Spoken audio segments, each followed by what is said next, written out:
Okay, thank you. And then we'll go straight on to the next project, which is our rural projects. Bây giờ là tiếp đến là cái dự án nông thôn. So I think Nick had mentioned that under the rural project stream, there is a thing called priority processing. Như Nick có trao đổi và hồi đẩy với chúng ta là đối với tất cả các dự án rural thì có một cái sự ưu tiên về xét duyệt. And then there's a 20% set aside visa, which may not matter as much for people investors. Có 20% cái lượng visa là dành riêng thì cũng không có phải là cái yếu tố gì quá mạnh mẽ đối với thị trường nhà đầu tư Việt. But there are some instances for investors where priority processing may be important. And so if you are in that bucket of somebody who might need priority processing on their visa, on their 526E application, this is the type of project that you would look to, a rural project. Và có thể là cái vấn đề là thụ lý ưu tiên sẽ là một cái điểm là sẽ đem đến đáp ứng được kỳ vọng của rất là nhiều người. So I'm going to go backwards before I go forwards. So first I'll talk about the project itself. So this project, unlike the first one, is actually a resort development. Cái dự án này nó hoàn toàn nó khác so với cái dự án trước mới nãy nó có nói. Thì dự án này nó là một cái dự án về khu du lịch nghỉ dưỡng. So the resort is going to be called CASA DOA, and it's actually a redevelopment of a very old property that existed called the Rex Ranch. Dự án này tên là CASA DOA và nó được xây dựng dựa trên một cái kiến trúc cổ có mang đầy tính lịch sử là Rex Ranch. Okay, it's going to be developed into a 50-room resort hotel. Có dự án dự kiến là có 50 phòng. Okay. And it's going to be located. This is going to be located in what's called south of just Tucson, Arizona, which is right here. So everyone knows the Grand Canyon. You know the Grand Canyon in the U.S. That's located in Arizona. Tucson, Arizona is on the southern part of that state. Dự án nằm ở miền nam của Arizona, nhưng mà các bạn có thể nhớ đến là cái Grand Canyon là một cái kỳ quan ở bên phía Mỹ, thì nó nằm ở gần đó và nằm phía miền nam của cái tỉnh bang này. Okay, the developer is called Oric Road, and they currently own and operate these resort hotels. Oric Road là chủ đầu tư của cái dự án CASA DOA, và song song các chủ đầu tư này có 4 các dự án đã trải dài trên đất Mỹ như cái circle màu vàng các anh chị có thể thấy. And their sort of niche is to develop what's called petite resorts. So all the properties actually quite small. They're not large resorts. They're small resorts with small room numbers. That luxury petite resorts is what they try to do. Họ chuyên làm những cái dự án mà gọi là boutique. Boutique là nó rất là đầy đủ những tiện nghi tiện ích ở trong đó, nhưng mà cái quy mô nó không có lớn, nó chỉ nhỏ thôi. Okay, so if you see, so they're on this spectrum, which is to say they're a luxury resort, but they're very small. Anh chị có thể thấy được trên cái biểu đồ này thì Oric Road làm trong những cái khu nghỉ dưỡng nhỏ thì nó nằm ở trong cái phân khúc đó. And they differentiate themselves by providing a resort location that's very unique that people want to go to get a unique experience. Để đạt được cái mục tiêu là đáp ứng những cái nhu cầu rất là đặc thù, và cho đó chọn những cái địa điểm để xây dựng dự án nó cũng đặc trưng không kém để đáp ứng được cái nhu cầu đó của thị trường. Okay.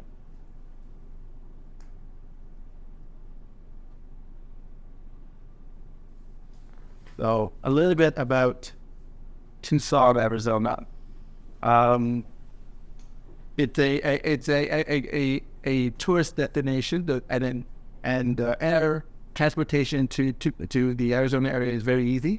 There's lots of direct flights to Tucson, and so it's a growing market for tourism. Arizona là một cái tỉnh bang đang rất là phát triển về du lịch và có rất nhiều cái chuyến bay thẳng đến Arizona. And in fact, the resort location is only about 30 minutes south of the airport. Và đặc biệt là dự án CASA DOA nó chỉ cách cái sân bay nó khoảng 30 phút lái xe thôi. Okay, so it's just to get to really the important part. So this is the plan of the resort. It's going to have 50 rooms. There will be a spa. There's going to be a restaurant, and then there's going to be farms around it that support the restaurant. So it's all around experience that the guests get. Đây là những cái dịch vụ và những cái tiện nghi mà dự án sẽ đem đến cho thị trường, là bao gồm có 50 phòng, please back the price, and it 50 phòng, những cái dịch vụ về spa và những cái hoạt động khác để đem đến cho các khách du lịch. Yes. Okay. So this just indicates that it's a rural TA. It's been confirmed by our economists. The other part is that the 956 application for the project being filed with USAS, and in fact, we expect to get approval very soon. Như các anh chị có thể thấy là bên trái là cái chứng nhận về vùng khuyến khích đầu tư vùng nông thôn, cái bên phải là cái I-956F là cái hồ sơ để mà dự án nộp vào cục di trú.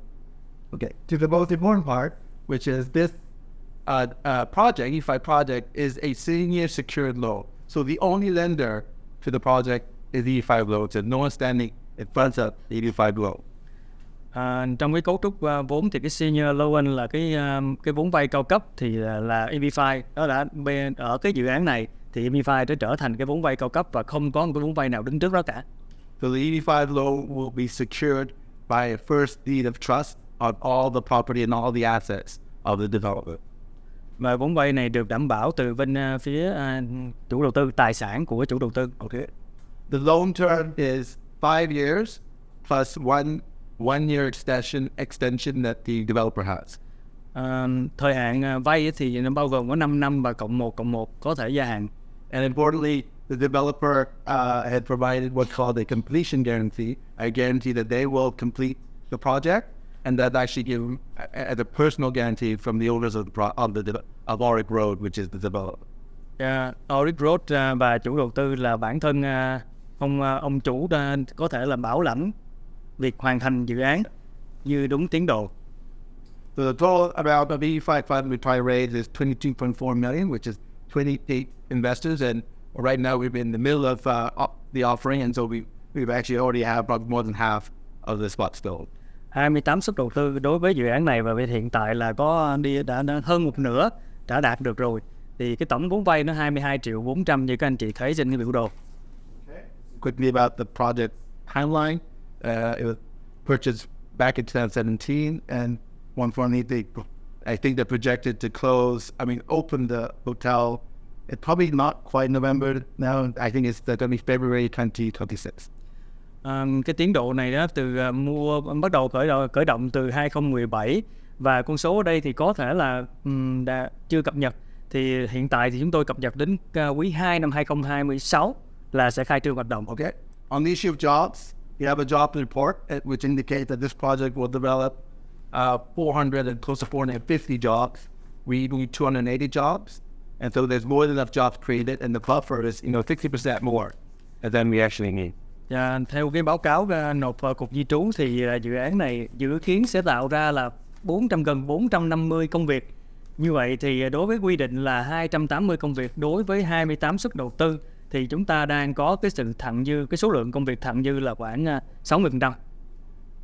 So on the exit strategy, we have received from an appraiser which specializes in hotels that says that at the time the hotel has to repay our loan, the conservative projected value of the hotel is going to be 44 million. Dự án khi mà hoàn thành thì dự kiến nó lên tới cái giá trị là khoảng 44 triệu đô. Thì đối với cái nhà thẩm định, cái đơn vị thẩm định giá chuyên về thẩm định các dự án về resort và nghỉ dưỡng là IIUSA, là họ có một cái biên bản định giá như vậy. Okay, that is only 51%. So the amount of loan that we have on the property is only 51% of the value of the property at the time of repayment. So we feel very confident that they will be able to refinance the property with a bank loan or a long-term bank loan to repay our loan. Và nhìn vào cái cấu trúc này thì chúng ta có thể thấy là cái giá trị vay 22.4 triệu này so với cái giá trị định giá 44 triệu thì chúng ta tính toán ra được 50,9, là gần 51%. Đó là tỷ lệ giá trị vay, cho nên rất là tự tin trong cái khả năng hoàn vốn đối với dự án. This is typically on a stabilized hotel, banks will go up to 70 to 80% on the refinance. Cái câu chuyện ở đây là nếu như mà dự án tới thời điểm hoàn thành và đi vào hoạt động mà cái dòng tiền nó có thể mạnh hơn thì cái tỷ lệ vay này chưa có thể là ngân hàng nó sẽ giải ngân nhiều hơn cái tỷ lệ 51 này. Okay, the highlights, it's secured by the loan is secured by the land. So there's real assets there to help with ultimately the repayment of the property, even if the project were to be not as successful as they thought. Khoản vay được bảo đảm bởi cái giá trị đất của dự án. There's a completion guarantee, a personal guarantee from the owners of Auric Grove that they'll complete this project. Quan trọng hơn nữa là có sự đảm bảo từ bên phía chủ đầu tư và cá nhân của chủ đầu tư luôn để đảm bảo được cái tiến độ hoàn thành của dự án. The project also has a I-5260 denial guarantee. Nha, một cái đảm bảo thường thấy trong tất cả các dự án là cái đảm bảo hoàn vốn I-526E khi mà xua đuổi bị tự nhủ. Okay, that's just a quick summary of the highlights of the project. Thì đây là những cái điểm mạnh của dự án chúng ta có thể thấy đây. Okay, that's it. Thank you. Và And they need to stick a little bit more, choosing since you're involved in structuring refined projects and deals. You used to a little bit about what to make out for, what are the main points to investors potentially look at and then check off before they sign on to project. Okay, let's think about that part. It's actually quite simple. So I mentioned before, and there's two things that really you care about. One is getting your green card. The other is getting your money back. That's very simple that way. The time to get the green card is going to be roughly the same depending on what project you pick. For rural, yes, rural that priority processing. So for people who have to run a unique circumstance and that they did not that might need priority processing, yes, rural project is one to look at. But in terms of actually, because Vietnam is a retrogress, other than the priority processing, I'm not sure that, whether you went with urban TA or rural, maybe you can say that your time to actually ultimately get your visa is impacted by what it would do rural and non-rural. You think about but do we want to translate? We should translate first, but I think you just go over maybe 5 points a year or so. Yes. Into the message in the CAL for before they click the the card here. And the project side also wasn't. Yeah. Anyway, that's the immigration side. Yeah, there are some benefits to rural about when quickly to how quickly you might get the visa. Whether that's important to you. That's a really new thing. On the point that I want to make was really about getting your money back. That's what I focus on mostly, making sure you get your money back.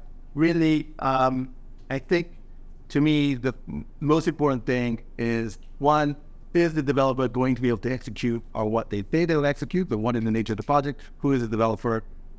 Are we comfortable that the developer will be able to do that? Two, really, and maybe the most important thing is, do they have a realistic exit strategy? That to me is really the most important thing, and really the one that people don't focus enough on about. Okay, this is like 4 or 5 years down the line. What is the chances that they will be able to pay back the fund in the time they say they'll pay back? Thì câu chuyện ở đây là chúng ta nghĩ tới cái việc mà làm sao để mà chọn một cái dự án. Thì đối với vị trí của tôi và góc nhìn của tôi là về vấn đề về tài chính và thẩm định dự án thì tôi chỉ có 2 cái điểm quan trọng ở đây. Thứ nhất là đánh giá về chủ đầu tư và cái thương hiệu để làm sao mà chúng ta có thể thấy được họ luôn họ focus vào cái công việc và giỏi cái công việc của họ. Cái thứ hai nữa là phải có cái chiến lược hoàn vốn thực sự rõ ràng để làm sao mà đưa vào cái dự án và hoạt động một cách hiệu quả. Okay. Yeah. And then on toward the fourth part, what is the type of project? I don't think people should actually be investing in unique businesses. New businesses. I think we should be investing in well-known asset classes. Và cái điểm quan trọng ở đây là cái loại hình của dự án đó thì không có thể nào kỳ vọng quá nhiều và khi mà chúng ta chọn những cái dự án để đầu tư mà cái dự án làm những cái mô hình khá là đặc thù. Và cái này nói thêm, anh không nói, giải thích thêm là như ví dụ như là trường học hay là cái stadium gì đó thì nó lại cái trường học đó rất là đặc thù và nó mang tính chất rủi ro cao. Thì quay lại câu chuyện là chọn cái loại hình dự án. So I know there are projects out there. Yeah, probably that like the one this project about oil and gas development, or a steel mill factory, or these are highly dependent on the underlying business, and I'm not sure that most people can understand what the real risks are around that type of project. Cái quan trọng ở đây là ví dụ như là cái rủi ro khi làm những cái mô hình như là làm những cái dự án về dầu mỏ, làm những cái nhà máy sản xuất thép chẳng hạn, thì những cái mô hình như vậy thì nó phụ thuộc hoàn toàn vào cái giá trị vận hành của cái mô hình doanh nghiệp đó. Thì thực sự là cũng không biết là nhà đầu tư có hiểu được hết những cái rủi ro tiềm ẩn trong cái mô hình đó hay không. Okay. And then on the exit strategy, I think people should focus on projects that have a clear exit strategy. And if you de-risk that exit strategy, for instance, not to point out our project, but let's say the Four Seasons, where the exit strategy is clear. You're selling condominiums, you get sales proceeds, you pay back to investors. When you're able to de-risk that portion by saying, well, I know you've already sold 50% of your units or 70% of these, or if you have a retail or office building, I know you've already pre-leased X amount of your building space for long-term leases, then you're de-risking that portion. The fourth portion, which is how do I get my money back? Cái câu chuyện ở đây là vẫn là cái chiến lược hoàn vốn nó phải rõ ràng, và chiến lược hoàn vốn nó phải đi vào, ví dụ như bây giờ tôi nói lại cái dự án Four Seasons đi. Cái Four Seasons thì nó rõ ràng nó có một cái tỷ lệ bán trước rồi và có đặt cọc, do đó là cái cash flow, cái dòng tiền nó đã rất là thực tế, và khả năng họ lấy cái dòng tiền đó họ trả lại cái đảm bảo được cái nghĩa vụ hoàn vốn cho chủ đầu tư EB5 là cái khả năng rất cao. Và thêm một cái nữa là ví dụ như là một cái dự án khác không phải là Four Seasons thì họ có một cái dự án về làm một cái building, thì building đó là commercial hay là cái vấn đề là office tenant cũng vậy, thì họ sẽ thể hiện qua là cái tỷ lệ thuê trước, cho thuê trước, thì dựa trên cái tỷ lệ đó chúng ta có thể là estimate, có thể là ước lượng được cái dòng tiền mà để cho chủ đầu tư đảm bảo được cái nghĩa vụ hoàn tiền cho nhà đầu tư. And then I think sort of is a more general comment. There are projects being, promoted that point out certain highlights about the project. They might say, oh, and if I think F has been approved, so this is the project you should fit. Or they say, oh, this has a third-party guarantee, so you should pick this project. To me, those are all secondary to the key part of which evaluating a project is really the financial stability, the financial viability of the project. And unless you are going to drill deep into what that guarantee looks like, right? It's like you won't know what real value is there. So my overview about picking a project is look at the underlying project. What's the exit strategy? Can they get it built? Will it be built? Are they in the middle of construction? Doesn't look like the project will complete. If that looks good, then you might look at some of these other issues. But those should not be a limiting factor on what type of project you can look at. Trên thị trường hiện tại thì đang có nhiều cái yếu tố được quảng bá, ví dụ như là cái đảm bảo từ bên phía đơn vị thứ ba là cái quá trình là lấy được cái approval của I956F, là cái hồ sơ mà nộp vào cục di trú để mà chuẩn bị thu hút vốn đầu tư.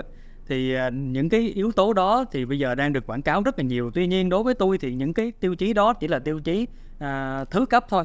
Cái tiêu chí quan trọng ở đây là cái vấn đề về dòng tiền, cái vấn đề về cái dự án nó hoạt động như thế nào, có cái đảm bảo gì về tài sản hay cái báo cáo thực tế, ví dụ như là Four Seasons đi, thì đó là những yếu tố mà các nhà đầu tư nên chú trọng hơn là các yếu tố mà đang được quảng cáo trên thị trường như vậy. Okay.